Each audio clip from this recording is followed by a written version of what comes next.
This is attempt number 2. Declining ore grades mean more fossil fuels or nuclear power needed for the energy transition. Presented by me, Internet Man. So first things first, welcome to or welcome back to Ptarmigan Butts if you've been here before. I am a man on the internet. This is not financial, legal, relationship, or other kind of advice. That would not be good. The links for anything I reference will be in the video description. I got a good one for you today.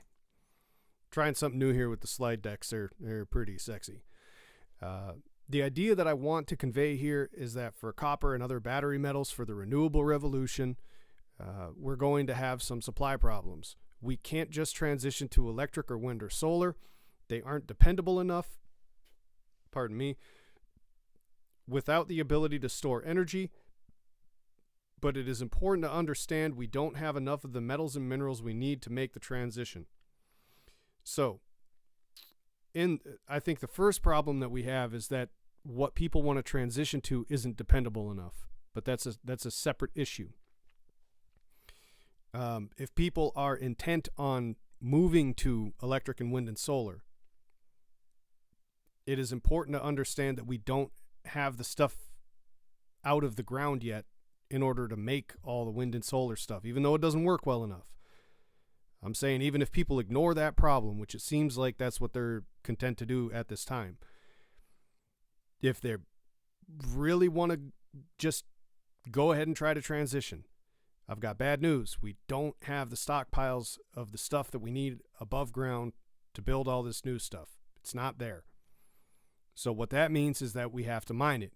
And if we have to mine it, we need more fossil fuels.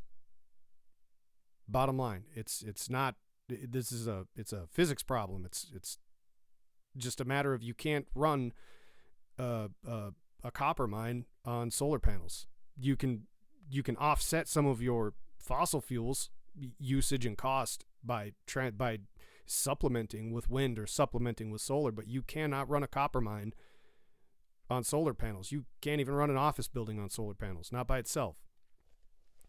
So, if we have to mine it, we will need more fossil fuels. This is absolutely 100% true. And likely, maybe not likely, but I would like to see some combination of nuclear power in order to make this transition happen.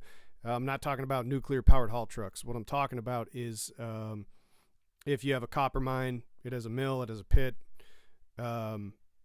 If you could run the mill, the crusher and the grinder, and all the grinding operations and the all of your refining and smelting, if you could run all that with nuclear power, off of the grid from the closest town or region that it's close to, that would be dope because it would lower your fossil fuel usage, obviously. Mines consume insane amounts of energy in their operations. Matter of fact, the crushing and grinding, it's going to be like 40 or 45% of their total electricity or their total power usage in a copper mine. I'm going to be using copper as an example, just like I did in the last videos, because it's easy to get information about. But if you dig and dig and dig, this is repeatable in some fashion for many of the metals that would be needed for an energy transition. And I intend on going through those and diving into them myself. And hopefully you guys want to come with me. So this is my source for the day. This was a white paper done by Guillermo Calvo. It was part of his PhD thesis, and he is a really smart dude. He is probably floating around somewhere making a ton of money.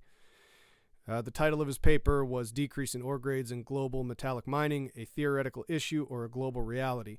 And what he set out to find out was to figure out whether ore grades are actually declining, or is it just that we have older mines that are staying open and new mines aren't opening fast enough to keep the average ore grade up.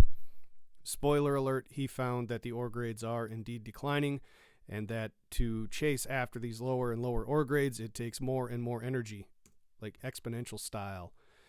So, demand for the main metals that modern society needs to produce goods has increased dramatically over the last couple of decades. thereby increasing the extraction to meet this demand. Between 1998 and 2014, world material extraction for the main commodities, and he's talking about copper, zinc, and lead, increased by a factor of 1.7, a very significant number if we compare it to the 8-factor increase observed between 1900 and 2005. What that is saying is that we have gotten really, really good at getting this stuff out of the ground. The problem is that, as we get more and more of it out of the ground, the ore grades are lower and lower, and it takes more and more energy to go after it. And he just goes on to continue to illustrate his point. For instance, in the last 10 years, approximately 1/4 of the total historic mine production in copper was produced. So 25% of all the copper that has ever been mined in human history was mined in the last 10 years. That's how good we have gotten at this, showing that global copper production has doubled every 25 years since the data was first started being recorded. Meeting the increasing demands for metals makes the mining industry one of the most energy-intensive industrial sectors. According to the International Energy Agency, between 8 and 10% of the world total energy consumption is dedicated to the extraction of materials that society demands, and this number does not take into account metallurgical processes, so I think they're talking about the refining process as a whole, and smelting, transport, and other mining-related activities. So they're not talking... they have not included in that 8 to 10% number, they're not including, say, transporting personnel, material like fuel or haul truck tires or, dozers and dozer parts, all the stuff you need to run a mine. They're not including all that energy into that number. So that means that they're also probably not including all the energy it takes to manufacture that dozer. And they're manufactured in parts and pieces all over the place and then assembled at the very end. That's a lot of energy to move all that metal around. And then the second paragraph, he is trying to explain what he's discussing or investigating with this paper. He was trying to figure out whether the ore grades are declining, or is it just that mines are getting older and they're chasing after lower and lower grades in those mines that are open. Let's go to the next slide here. So this is diesel intensity. Your unshaded diamonds are open pit mines, black diamonds are underground, and shaded diamonds are mixed. And there's something that I'm curious about. I have to dig into and see if I can find anything on the mixed mines, and what they mean is that it's an underground / open pit mine. Their fuel costs all seem to be like super low, or their energy intensity seems to be really low. And I'd like to find out why, because I can't think of an immediate reason as to why. But this little graph here does a good job of illustrating the point. So your y-axis is the liters of diesel per ton of rock moved. That's the energy cost. And your x-axis is the ore grade. And what you see is a trend of, as the ore grade decreases and gets closer to zero, the cost of diesel in terms of how much diesel it takes, not in dollar terms, but how much diesel it takes, goes up. And it's pretty common sense if you think about it. As the ore grade decreases, as the pit gets older and wider and deeper, your haul becomes longer and longer and longer to get the ore to where it needs to go. And the same thing for these the black diamonds. Those are underground mines. As the shaft goes deeper and deeper and deeper, it is a longer and longer haul out, and you're chasing after a lower and lower ore grade. And if the ore grade was 5% when you started, and it's 2.5% now, you have to move twice as many tons of rock just to get the same amount of copper out of the ground. It's pretty simple. This is the best one here. So this was calculated in gigajoules per ton. That's your y-axis. Your x-axis is, again, that's your ore grade in percent of ore. That's how they tend to calculate copper. And then that black line, that's the hockey stick of how much energy it takes to get this ore out of the ground.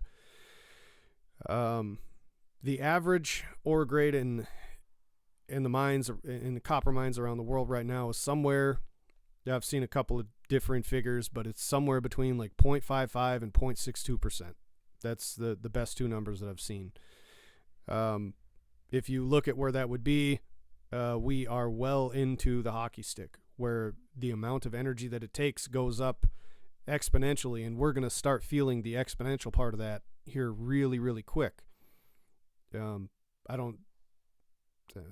not handy enough with the math to really explain it further, but that's why I picked this, because it shows you, in a pretty simple way, that as the ore grade decreases, it takes more and more and more and more energy to go after this stuff, plain and simple. And this is what I gave the spoiler alert for in the beginning.